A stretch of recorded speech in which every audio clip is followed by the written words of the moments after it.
The McDonnell Douglas DC-10, one of the most iconic yet controversial aircraft in aviation history.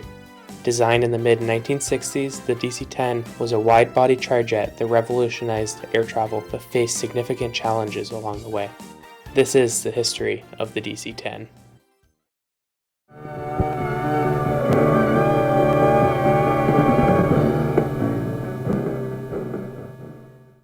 In the 1960s, air travel was exploding.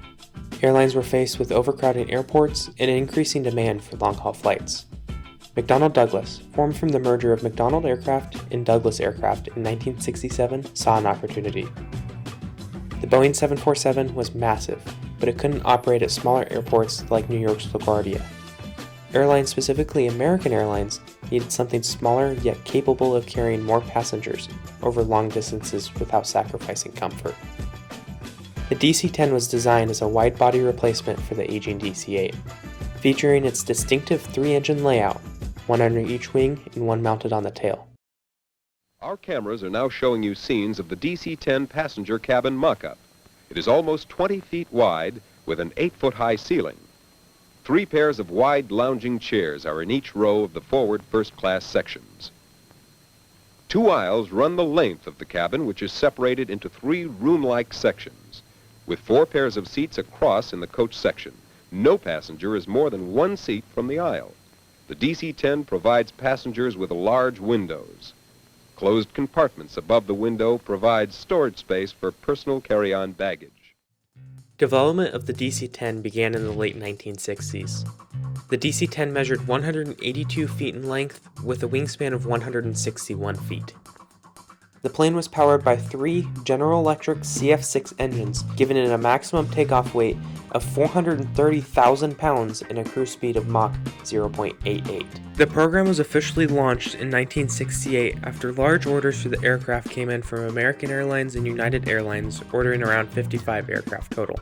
Production started that same year at the facility in Long Beach, California. Construction of the prototype progressed quickly, leading to a rollout on July 23, 1970. From the start of major production activities in 1968 to delivery of the first consumer aircraft in 1971, the timeline was remarkably quick, totaling about 3 years. Building a single DC-10 typically took around 9 to 12 months, from start of assembly to delivery during peak production, but this varied with production rate and included extensive testing and customization. In total, 386 commercial DC-10s were manufactured between 1969 and 1989.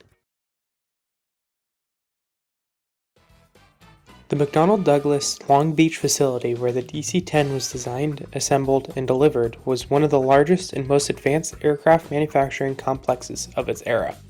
A sprawling industrial site that reflected the massive scale required to produce wide-body jets like the DC-10.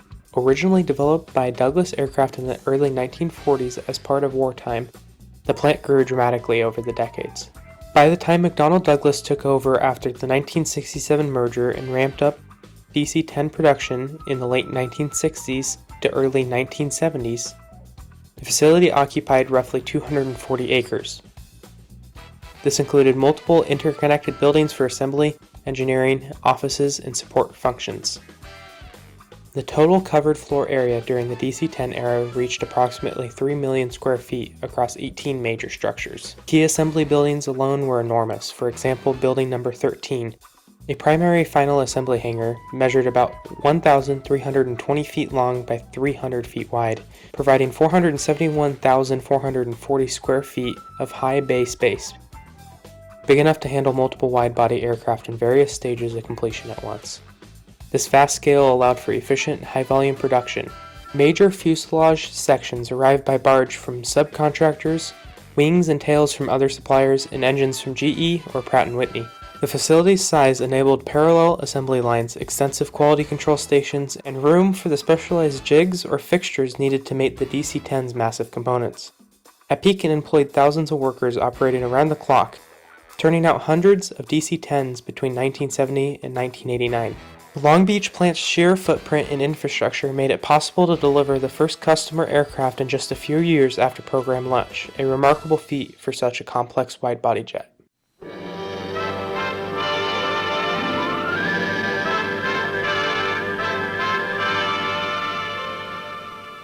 The first of the wide-bodied tri-jet airliners, the McDonnell Douglas DC-10, is scheduled to take off on its initial test flight at 10 a.m. today.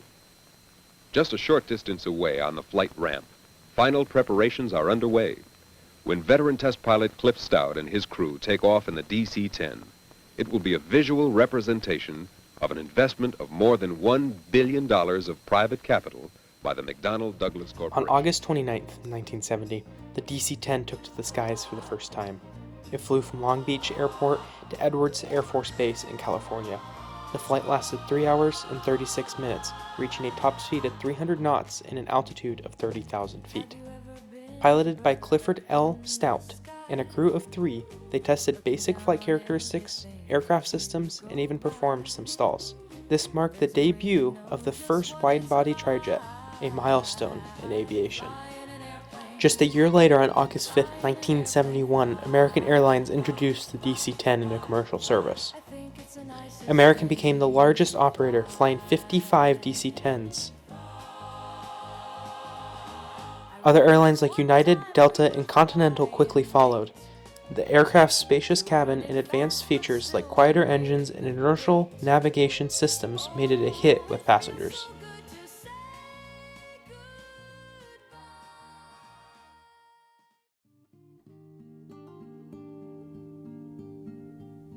The DC-10's history wasn't without turbulence. In 1972, American Airlines Flight 96 suffered a cargo door blowout mid-flight, caused by the faulty locks on the outward opening doors. Everyone survived, but it exposed a design flaw: insufficient relief vents in the cabin floor during decompression. Tragically, in 1974, Turkish Airlines Flight 981 experienced a similar failure, crashing and killing all 346 aboard. Then in 1979, American Airlines Flight 191 lost an engine during takeoff from Chicago O'Hare due to maintenance errors, leading to the deadliest U.S. aviation accident with 271 fatalities. The FAA grounded all DC-10s for over a month. Other incidents, like Air New Zealand Flight 901 crashing into Mount Erebus in Antarctica, added to the scrutiny, though many were attributed to operator errors rather than design flaws. McDonnell Douglas responded with fixes: enhanced cargo door locks, pressure relief vents, and better verification windows on the cargo doors. Safety bulletins were issued, and the aircraft's reputation gradually improved. Statistically, the DC-10 proved safer than its competition like the 747. Pilots praised its stability and handling. In the 1990s, many were upgraded to the MD-10 standards with glass cockpits, eliminating the need for a flight engineer. Most of the pilots that I know who have flown the DC-10 over the years really love the old bird. She's probably a little more clunky than the 747 in terms of her heaviness of flight controls, but it's still a lovely bird to fly. The DC-10 influenced successors like the MD-11, which featured more efficient engines and a digital cockpit. The last passenger flight was on February 24, 2014, operated by Bangladesh Airlines. But it lives on in freight and military roles.